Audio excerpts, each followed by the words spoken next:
Basic math with Medha sir Facebook page এবং basic math with Medha sir YouTube channel থেকে আপনাদেরকে স্বাগতম। ভিডিওর শুরুতে আপনাদেরকে আমার চ্যানেল এবং ফেসবুক পেজ দুইটাকে সাবস্ক্রাইব এবং ফলো দেওয়ার অনুরোধ করছি। নতুন নতুন ভিডিও পেতে অবশ্যই আমাকে লাইক কমেন্ট শেয়ার করে আমার পাশে থাকবেন এই আশাবাদ ব্যক্ত করছি। তো আজকে আমি ষষ্ঠ শ্রেণীর গণিতের অনুশীলনী 1.3-এর 3 নাম্বার প্রশ্নের আরেকটা অঙ্কের সমাধান করে দিচ্ছি। অর্থাৎ আজকে আমি করে দেব 3-এর গ নাম্বার প্রশ্নের সমাধান। তো এখানে 3 নাম্বার প্রশ্নে বলা আছে মৌলিক গুণনীয়কের সাহায্যে লসাগু নির্ণয় করা। আগের দুইটা লেকচারে আমি এই লসাগু নির্ণয় করে দিয়েছি। আর যদি মৌলিক গুণনীয়কের সাহায্যে লসাগু নির্ণয়ের আপনারা বেসিক জানতে চান তাহলে আমার এই প্লেলিস্টে বেসিক আলোচনাও করা আছে, সেটাও দেখে আসতে পারেন। আজকে শুধু আমি পরীক্ষার খাতায় যেভাবে অঙ্কটা করতে হবে সেভাবে করে দিচ্ছি। তাহলে গ নাম্বার অঙ্কে দেখা যায় যে মোট 5টা সংখ্যা দেওয়া আছে। 5টা কেন, 10টা সংখ্যা দেওয়া থাকলেও আমাদের কোনো সমস্যা নাই। অঙ্কের নিয়মে আমরা অঙ্ক করে যাব, আমাদের অঙ্ক হয়ে যাবে। ঠিক আছে, তাহলে আমরা কি করব, আমরা লিখব যে যে সংখ্যাগুলো দেওয়া আছে সেগুলোকে 24, 36, 54, 72 এবং 96কে মৌলিক গুণনীয়কে বিশ্লেষণ করে পাই। দেখেন আমি ভুল করে কিন্তু উৎপাদক লিখেছিলাম। উৎপাদক এবং গুণনীয়ক পরস্পর কিন্তু পরস্পর বিপরীত ধর্মী। অর্থাৎ গুণনীয়ক যা, উৎপাদক পরস্পর আলাদা। হ্যাঁ, অবশ্যই এখানে উৎপাদক লেখা যাবে না, এখানে কিন্তু গুণনীয়ক লিখতে হবে। ঠিক আছে, তাহলে আমরা কিভাবে গুণনীয়ক বের করতে পারি সেটা এখানে আলোচনা করব রাতে, এবং পরীক্ষার খাতাতে আমাদেরকে কিন্তু এ রাত করে দেখিয়ে দিতে হবে। ঠিক আছে, তাহলে আমরা 24-এর আমরা কি করব, গুণনীয়ক বের করব। আমরা মৌলিক গুণনীয়ক বের করব, গুণনীয়ক না, মৌলিক গুণনীয়ক বের করব। তাহলে আমরা 24 লিখে, আমাদের শর্ত হচ্ছে এখানে আমরা কোনো যৌগিক সংখ্যা দ্বারা ভাগ করতে পারবো না, আমরা সবসময় মৌলিক সংখ্যা দিয়ে ভাগ করব। দেখেন এই 24কে কিন্তু 4 দ্বারাও ভাগ করা যায়, কিন্তু আমরা 4 এখানে নিতে পারবো না, আমাদের নিতে হবে কি মৌলিক সংখ্যা। তাহলে আমরা এখানে 2 দ্বারা ভাগ করি, তাহলে হয় 12।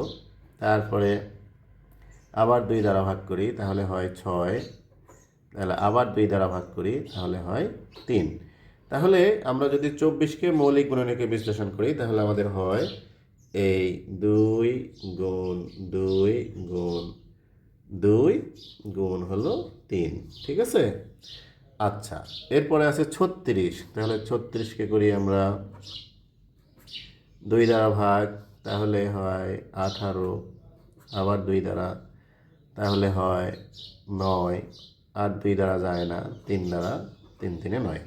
তাহলে 36কে করলে হয় 2 গুণ 2 গুণ 3 গুণ 3। ঠিক আছে, এইবার আমরা আসি 54কে।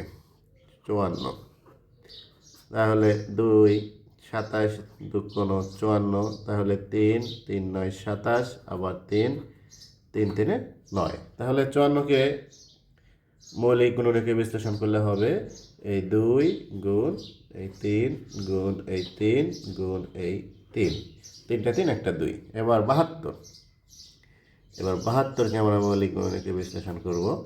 তাহলে 2, তাহলে হয় 36, আবার 2 হয় 18, আবার 2 হয় 9, আবার 3 3। হ্যাঁ, তাহলে হচ্ছে কত, 72কে বিশ্লেষণ করলে হচ্ছে 3টা 2, 1 2 3টা 2, আবার 2টা 3 গুণ 3 গুণ 3। ঠিক আছে, এইবার 96কে করি, তাহলে 2 এই 48, 2 96, আবার 2 24, 2 48, আবার 2 12, 2 24, আবার 2, তাহলে 6 2 12, আবার 2 3 2 6।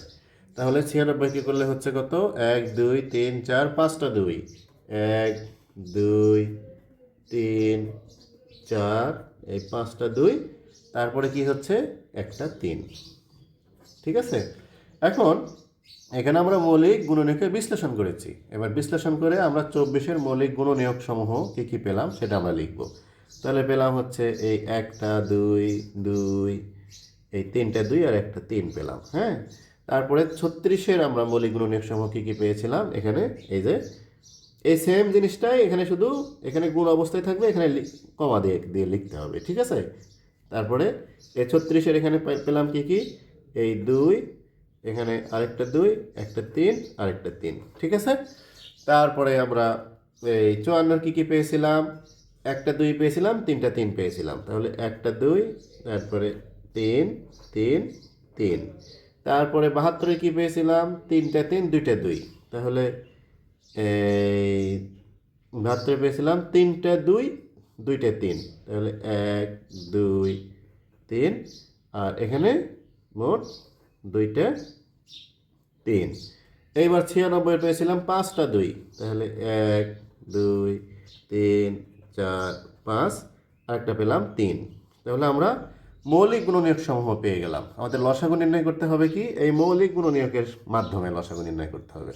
তাহলে লসাগু নির্ণয়ের নিয়ম আমরা জেনেছিলাম কি, আমরা এখানে কয় ধরনের অঙ্ক পেয়েছি সেটা আমরা খেয়াল করব। তাহলে এখানে আমরা পেলাম একটা 2 পেলাম, আরেকটা পেলাম 3, এই 2 ধরনের অঙ্ক পেয়েছি আমরা এখানে। হ্যাঁ, তাহলে আমরা দেখব কি যে এই 2টা সর্বোচ্চ কতবার আছে, আমরা দেখলাম 2টা সর্বোচ্চ আছে 5 বার। ঠিক আছে, তাহলে আমরা 5 বার 2 গুণ করে দিই, 1 2 3 4, এই 5 বার। এবার আরেক ধরনের অঙ্ক পেয়েছিলাম 3, 3 আছে সর্বোচ্চ এই যে 3 বার। হ্যাঁ, এখানে আছে সর্বোচ্চ 3 বার, তাহলে আমরা 3 বার 3 গুণ করে দিই। তাহলে আমাদের 2 পেলাম মোট 5 বার, আর 3 পেলাম হচ্ছে মোট 3 বার। এই সর্বোচ্চ যে বার আছে সেটা গুণ করে দিলাম। ঠিক আছে, তাহলে এখন আমরা এটাকে গুণ করে দিই। 3 3 9, 3 9 27, 2 54, 54 2 হয় কত, 54 54 2, 54 2 হবে হলো 108 সম্ভবত। এই যে, আচ্ছা আমরা এদিক থেকে করি।